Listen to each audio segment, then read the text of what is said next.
Good morning, and I'm really excited to be here today for this. This is our, let me first start by thanking you, Mr. President, for being with us today, and for your minister for being here as well. Kenya is one of our strongest partners in so many different fields, whether it's the fight that we've fought together against terrorism on the continent, but beyond that, in our own hemisphere, Kenya's played an extraordinary role, really heroic role in trying to help stabilize Haiti. It's a very difficult situation. They've carried a huge burden as a country for the better part of 2 years now. And had it not been for their engagement, and I just expressed this to President Ruto, as bad as Haiti is, it would be indescribable what it would look like today were it not for the efforts they've made. Our gratitude for the role they've played is extraordinary. Had it not been for the role they've played, what we are hoping to do next in Haiti would have been impossible, which is to transition to a gang suppression force. And we know there's a transition period, and we're going to be very involved in being helpful in bridging that. And we want them, and we hope to encourage them to continue to be engaged moving forward as we move into this new phase of trying to bring stability to Haiti. But we understand and believe they cannot do it by themselves. So I wanted to use this as an opportunity to continue to encourage countries in the region and around the world to step up and contribute and be a part of this effort. We need their money, we need their funds, and we need their personnel as well to make this work. If we had 5 or 10 countries willing to step forward and do just half of what Kenya has done already, it would be an extraordinary achievement. And we hope that that will happen. It needs to happen. If we're serious about it, it needs to happen. Everybody likes to have press conferences and put out statements about how terrible the situation is in Haiti. It's time to do something about it. And I particularly point to the countries in our hemisphere, in the Western Hemisphere, in the Caribbean Basin and beyond, that we need to step up in this hemisphere and do more. The United States will continue to do its part. But I just wanted to express again our gratitude. Today we're here to announce the first signing that we're going to have with the first country in the world on our America First Global Health Strategy. And I want to, for members of the press and the public that will learn about this through you, walk a little bit, very briefly, into exactly what the thinking is.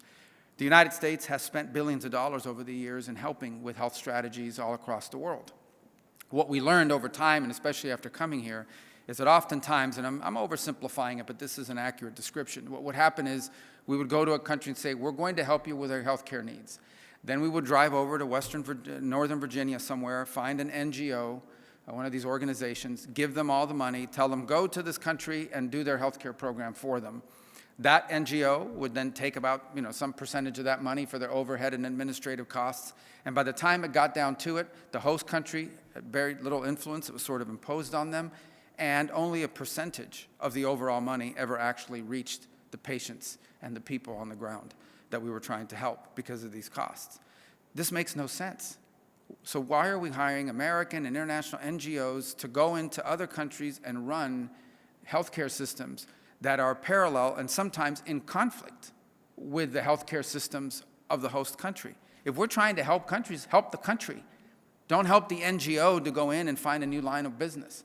And so that's what the model that we're breaking. We're not doing this anymore. We are not going to spend billions of dollars funding the NGO industrial complex while close and important partners like Kenya either have no role to play or have very little influence over how healthcare money is being spent. Bottom line is, if you want to help a country, work with that country, not work with a third party that imposes things on that country. And so for us, we hope to sign many of these in the days to come. But the first one we're going to sign is with Kenya. And the reason why is twofold. Number one, because of our close partnership. Number two, because they have stable and strong institutions, both in government and in the healthcare sector. And over the next few years, we're going to be investing $1.6 billion in health assistance over the next 5 years. And you'll see how that program works out. But the investment is in combination. It will allow us, first of all, to leverage the private sector to create a sustainable U.S. health assistance model around the world, and not just in Kenya, but this is the perfect place to prove that it's going to work, because it is going to work.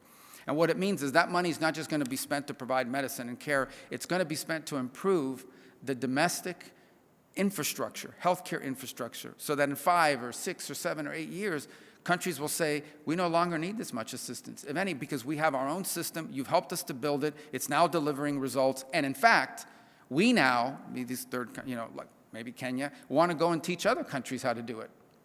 And this is a very real possibility, and it's something we believe in. By the way, Kenya, our partner, okay, we're not imposing this, they're our partner. $850 million is what they're going to give to support these efforts. So this is truly a partnership.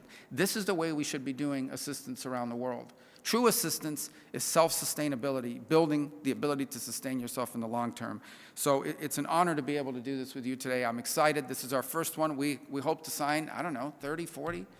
How many? 50. Okay. Well, this is number one. We'll always remember this one. You always, you know, the first one is the one that, and we think we've picked the perfect partner. I thank you for being here today. I know you're also here. You're going to join us in a few minutes over at the Institute of Peace for another important topic on the Democratic Republic of Congo and Rwanda. So we're grateful you're here for both of these things, but it lined up perfectly. We are honored to welcome you to the State Department, Mr. President, and thank you for joining us today. Thank you. Thank you, sir. Thank you.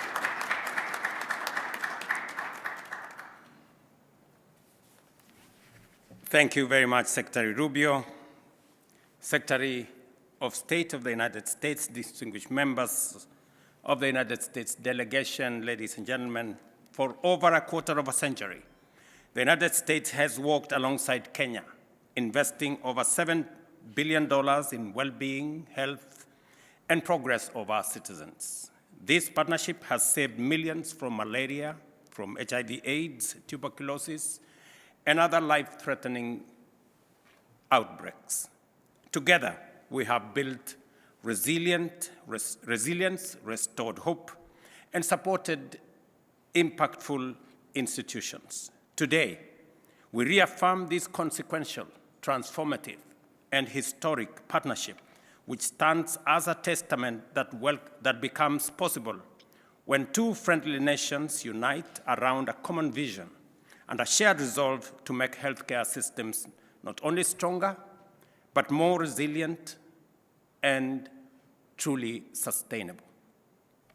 The framework we signed today adds momentum to my administration's universal health coverage that is focused on supply of modern equipment to our hospitals, efficient and timely delivery of health commodities to our facilities, enhancement of our health workforce, and health insurance for all, leaving no Kenyan behind.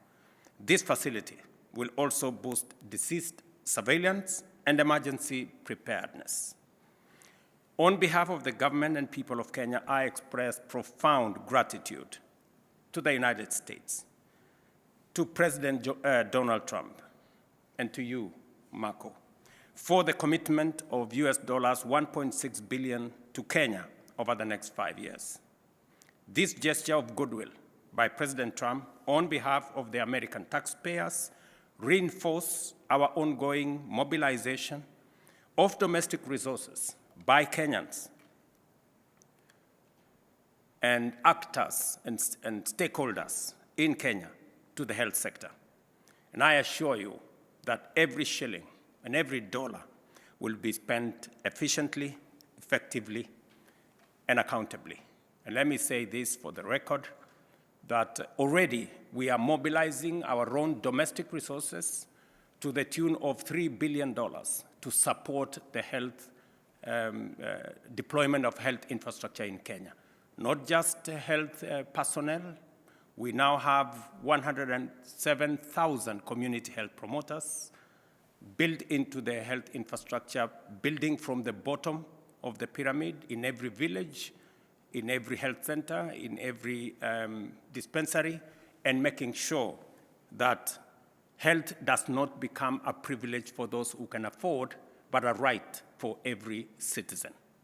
Thank you very much to President Trump and his foresight and commitment to the relationship that exists between Kenya and the United States and between the United States and Africa.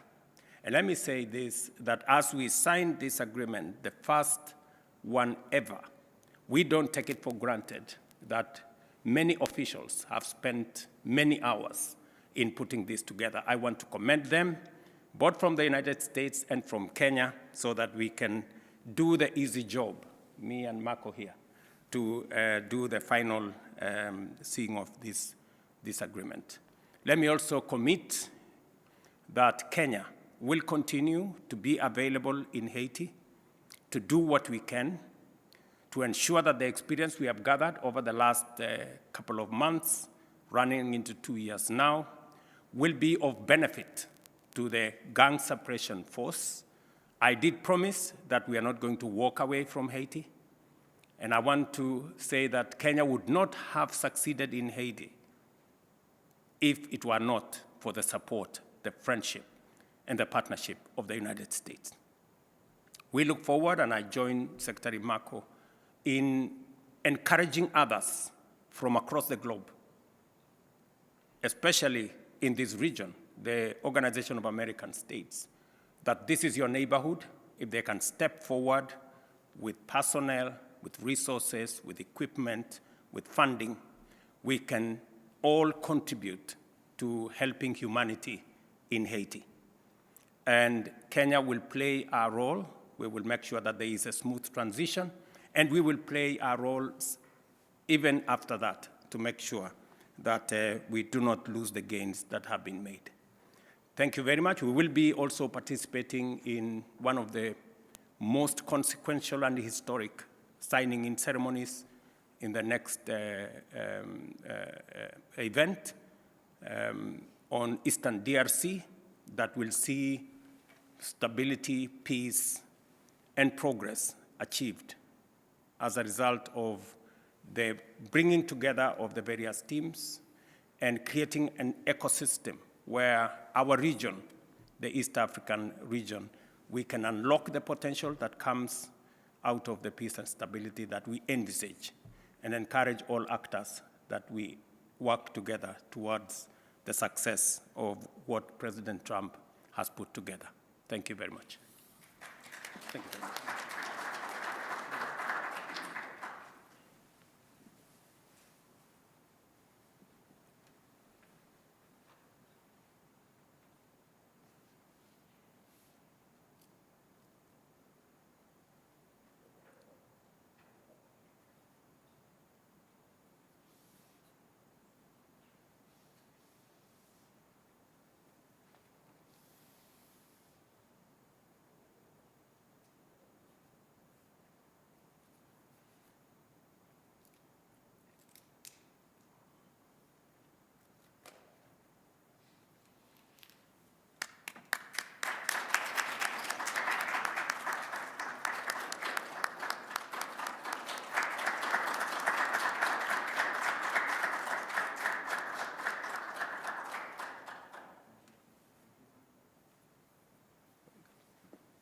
Congratulations again. Thank you again. This was great. We'll see you in a few minutes. Yes, we'll see you in a few minutes.